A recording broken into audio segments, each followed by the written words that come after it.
ಒಂದು FRL ಕೊಟ್ರೆ ಅಲ್ಲಿ ವೇಟ್ ಕಡಿಮೆ ಆಕೈತ್ರಿ. ಅಲ್ಲಿ ಭಾಳ ಅಂದ್ರೆ ಒಂದು 75 ಫುಟ್ ಐತ್ರಿ.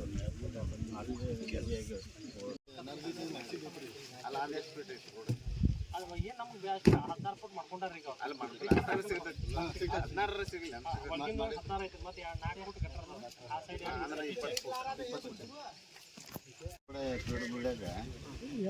ಕಲ್ಲೋಳಿ ಎರಡು ಪರ್ಪಸ್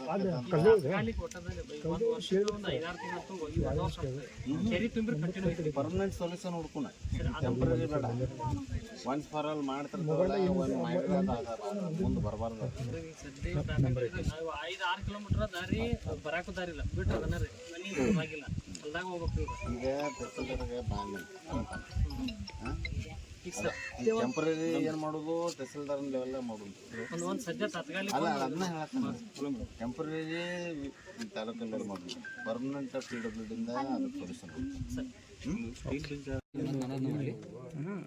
ಇಲ್ಲ. ಇದು ನನ್ನ ಗಮನಕ್ಕೆ ಇದ್ರಿಕಿಲ್ಲಿದ್ದು ಫಸ್ಟ್ ಟೈಮ್ ನಾ ಆ ಸ್ಪಾಟಿಗೆ ಹೋದಂಥ ಇದು. ಆದರೆ ಎಸ್ ಡೆಫಿನೆಟ್ಲಿ ಕೆಲವು ರೈತರಿಗೆ ಪ್ರಾಬ್ಲಮ್ ಆಗುತ್ತೆ ಎಲ್ಲ ದೃಷ್ಟಿಯಿಂದ. ಯಾಕಂದರೆ ಕಮ್ಯುನಿಕೇಷನ್ ಬಂದಾಗಿಬಿಡ್ತು. ಅವ್ರ ಆಚೆ ಇವ್ರು ಈಚೆ. ನಿನ್ನೆ ವರದಿ ನೋಡಿದ ತಕ್ಷಣ ಮುಂಜಾನೆ ಎಲ್ಲರಿಗೂ ಆಫೀಸರ್ ಜೊತೆ ಮಾತಾಡಿ ನಾನು ಖುದ್ದಾಗಿ ಆ ಸ್ಪಾಟ್ ನೋಡೋಕ್ಕೆ ಬಂದಿದ್ದೀನಿ.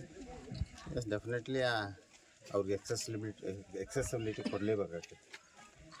ಅದಕ್ಕೆ ಇವತ್ತು ಎಲ್ಲರ ಜೋಡಿ ಮಾತಾಡಿದ್ದೀನಿ.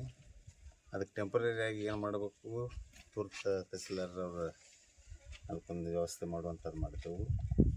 ನೆಕ್ಸ್ಟ್ ಅದಕ್ಕೆ ಪರ್ಮನೆಂಟ್ ಸೊಲ್ಯೂಷನ್ ಏನು ಅನ್ನೋದನ್ನು ಈಗಾಗಲೇ PWD ಮತ್ತು ಮೈನರ್ ಇರಿಗೇಷನ್ ಇಂಜಿನಿಯರ್ಸ್ ಜೋಡಿ ಮಾತಾಡಿದ್ದೀನಿ. AW ಅವ್ರನ್ನ ಕಳಿಸ್ಕೊಟ್ಟಿದ್ದಾರೆ. ಆಮೇಲೆ ಅದಕ್ಕೊಂದು ಬ್ಯಾರೇಜು ಅಥವಾ ಓನ್ಲಿ ಬ್ರಿಡ್ಜು ಯಾವುದು ಫಿಸಿಬಿಲಿಟಿ ಬರ್ತದೆ ನೋಡ್ಕೊಂಡು ಅದನ್ನು ವ್ಯವಸ್ಥೆ ಮಾಡಿಕೊಡುವಂಥ ಕೆಲಸ ಮಾಡ್ತೀವಿ. ಈ PWD ಕಿರು ಸೇತುವೆಗಳ ನಿರ್ಮಾಣ ಮಾಡ್ತಾರೆ. ಎಸ್ ಡೆಫಿನೆಟ್ಲಿ ಲಾಸ್ಟ್ ಟೈಮ್ ಇಲ್ಲೇ ಮಾಡಿಕೊಟ್ಟಿದ್ದು ಬೇಲೂರಿಗೆ ಒಂದು ಇಂಥದ್ದೇ ಇತ್ತು.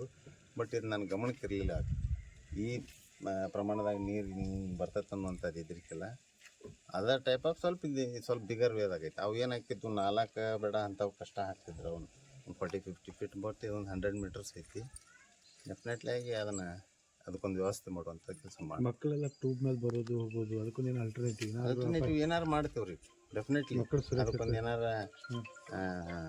ಅದು ಪರ್ಯಾಯ ವ್ಯವಸ್ಥೆ ಮಾಡಲೇಬೇಕು. ತಕ್ಷಣ ಕಾಳಜಿ ಕೇಂದ್ರ ತೆಗೆಯೋದಕ್ಕೂ ಅವಕಾಶ ಇದೆ ನಿಮಗೆ. ಕಾಳಜಿ ಕೇಂದ್ರದಾಗ ಯಾರು ಉಳ್ಯವಲ್ರ. ನಮ್ಮಲ್ಲಿ ಏನಾಗೈತೆ ಅಂತಂದ್ರೆ ಡೆಫಿನೆಟ್ಲಿ ತೆಗಿಯೋದು ಅದೇನು ದೊಡ್ಡ ಪ್ರಾಬ್ಲಮ್ ಇಲ್ಲ. ಬಟ್ ತಂದ್ರೆ ಉಳಿಯೋದಿಲ್ಲ. ಅವ್ರು ಮತ್ತೆ ಮನ್ಯಾಗ ಹೋಗಿಲ್ಲ. ಅವರು ಅಟ್ಲೀಸ್ಟ್ ನಿಮ್ಮ ತಾಲೂಕು ಹುಣಸಿಕಟ್ಟಿಗೆ ಒಂದು ಇದೇ ರೀತಿ ಸಮಸ್ಯೆ.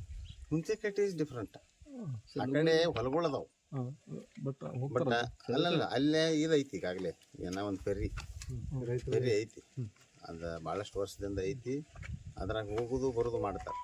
ಅಲ್ಲಿ ವಾಸ ಇರೋರು ಕಮ್ಮಿ. ಬಟ್ ಈ ಕಡೆಯಿಂದ ಹೊಲಗಳು ಇರೋರು ಜಾಸ್ತಿ. ಅಲ್ಲಿ ಹೊಲಗಳು ದನ.